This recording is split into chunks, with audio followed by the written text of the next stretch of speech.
friends, welcome back to my channel. So if you watched my video yesterday, then you know that I started this challenge and I'm trying so hard this month to accomplish. I'm hoping to read 30 books in 30 days. I've said that numerous times and I've never been able to accomplish it. I don't know what makes me think that I'll be able to do it this time, other than a determined will to do it and the need to read more books to catch up on meeting or being on target to meet my number goals for 2023. Goodreads says I started August being 20 books behind my reading schedule. So that's not good. The only way to get back on track with making my goal for the year is to read a lot of books. So in August, we're trying to read 30 books in 30 days. That is the plan. That is the goal. Join me if you like. So today is August 3rd. I finished 2 books. So I'm going to talk about them and then I'm going to get back to reading, right? So, because more books need to be read, which means more time needs to be spent, more of my available time needs to be spent actually reading. So here are the books that I have been reading so far. The first book that I finished for August was In the Company of Men by Veronique Tadjo, and this one is translated by the author in collaboration with John Cullen. And in this book we're reading about the progression of the Ebola crisis that happened in the 2010s. And it's multi-perspective. It's told through multiple perspectives. We're following several beings around the time. So it's not in any one country. It's more of the region of West Africa, because the Ebola crisis really took hold in several countries. Like I said, we're reading from multiple perspectives. One being the baobab tree, which is almost at the center of the ecology of the African landscape. So it's very representative that this cover is the tree and there are the people kind of milling around, and then the title is smack dab in the middle of the foliage. Very representative cover, and I love how the author expresses the thoughts of the people and the beings. So one of the perspectives is from the baobab tree, and it declares itself: I am Baobab, the first tree, the everlasting tree, the totem tree. My crown touches the heavens and offers the world below refreshing shade. I yearn towards soft, life-sustaining light, that it may brighten humanity, illuminate darkness, and soothe fear. And that sentence that I just told you is expressed several times in that chapter. And we see the progression of life as it is being experienced around this tree and as it's being experienced by the tree. So I love how the author shows the connection between humans and the other creatures. How the Ebola virus lay dormant, and where it lay dormant, and why it lay dormant, and why it was suddenly awakened and transmitted from species to species. In this, she shows the impact that human activity has had on the landscape, has had on the climate. And man, I love how she writes. We read about how Ebola takes hold in people, as in individuals, and how it is experienced by someone who is racked with the disease, someone who survives the disease, but also the experience of someone who has to lose or has to watch family members succumb to this disease. So this was striking, and all of that in 140 pages. Highly recommend In the Company of Men by Veronique Tadjo, translated from the French by the author and John Cullen. And this was quite an experience. So definitely pick this one up if you're looking for a short book and a very impactful read. You know, we're not just looking for short books. We're looking for books that will be meaningful, pack a punch in small size. In Jamaica, they said this book in little but italawa. So then I started again, One Day in the Life of Ivan Denisovich by Alexander Solzhenitsyn.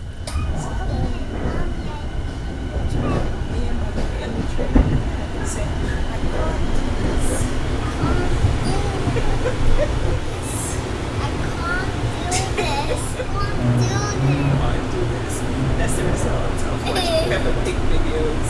I can't do this. I can't do this. Penn Station. We're on our way to Penn Station. Bye bye.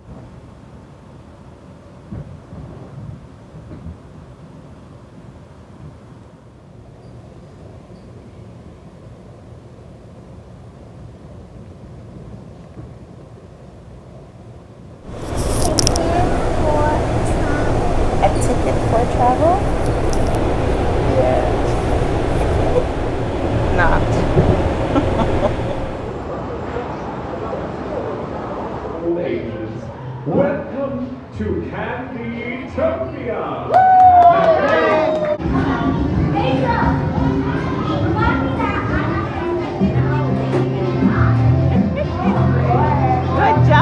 It's a bit.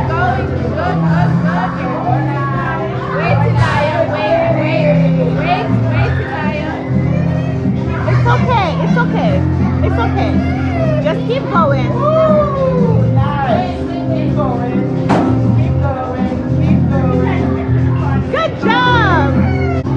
Thank you.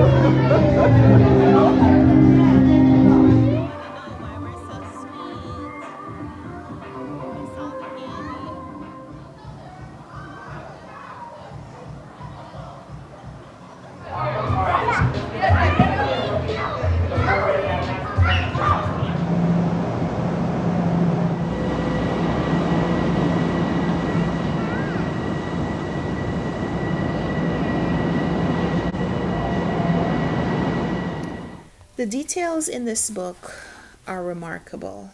As you could see on the back, it tells us that this is a portrait of the world of Stalin's forced work camps. And in this book, the author really gives us the experience, the minutia of life in these prisons. A little bit of the rationing and what they eat and what they wear, and the experience of being a part of a numbered group where you're referred to by your number, and why people don't even want to emerge as individuals, because any reason that they stand out could be a reason for them to be targeted. This book is intense. I use that word probably more frequently than I should, but this is a really intense account of the life of someone who's incarcerated, not necessarily for his own actions, and not with the idea of when he will come out and what life will be like, if there is life after this stint in these labor camps. So this is something that I didn't know about, and I want to learn more about the experience of the Gulag. So definitely happy that I'm reading this. A tough book to read, but happy that I finally picked it up. I watched this meme some time ago where they were saying every time a person, booktubers, YouTubers, people talking about books, whenever we read a book by a European author, we're always trying to invoke the accent so we can say the person's name correctly. I'm never going to say Alexander Solzhenitsyn the correct way, but I try. You can't say I don't put out some effort. So Ivan Denisovich Shukov is an inmate in a forced prison in during Stalin's reign in the 1940s, and this, like it says in the title, is a snapshot in that life. We read about him from the moment he wakes up, and we see some of the routines, some of the habits that Shukov has created to help him endure his existence in this labor camp. So he gets up really early, ahead of the mandated wake-up time, so that he can get ahead. Things that he does and things that he abstains from just in order to survive. And while we are reading about his life in this imprisoned state, we also see his connection and his lack of connection with his life back home.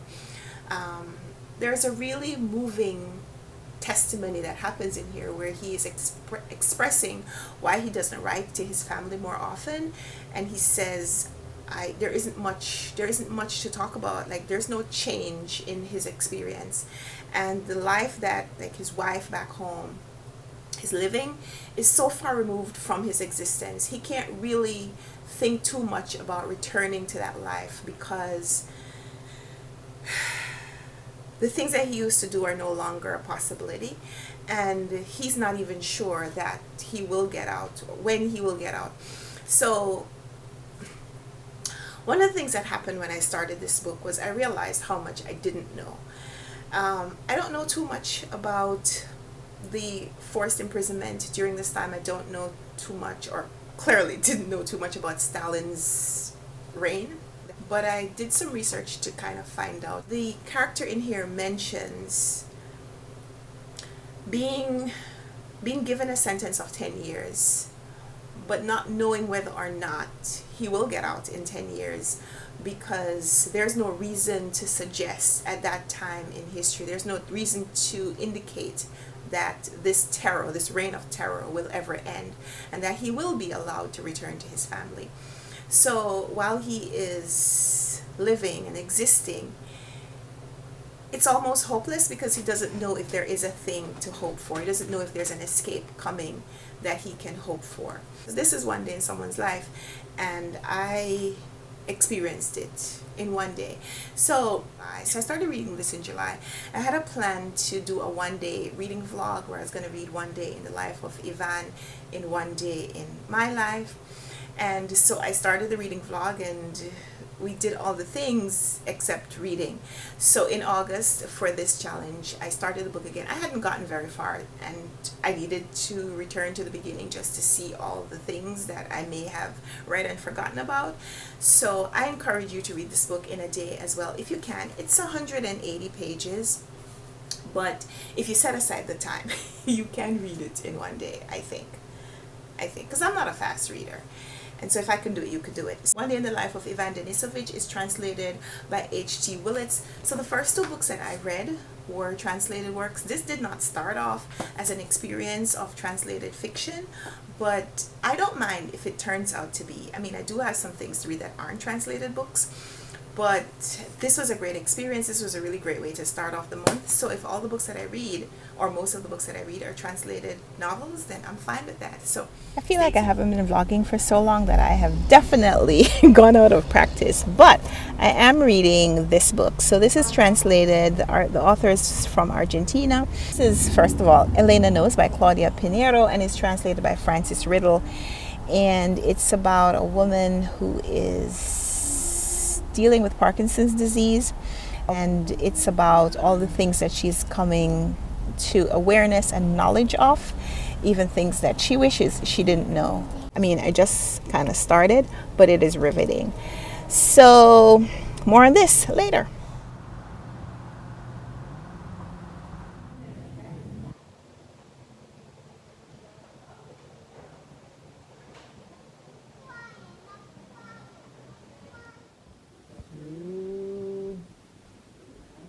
So I finished Elena Knows by Claudia Pinheiro. This is translated by Frances Riddle, and I love this. This was a 5-star read.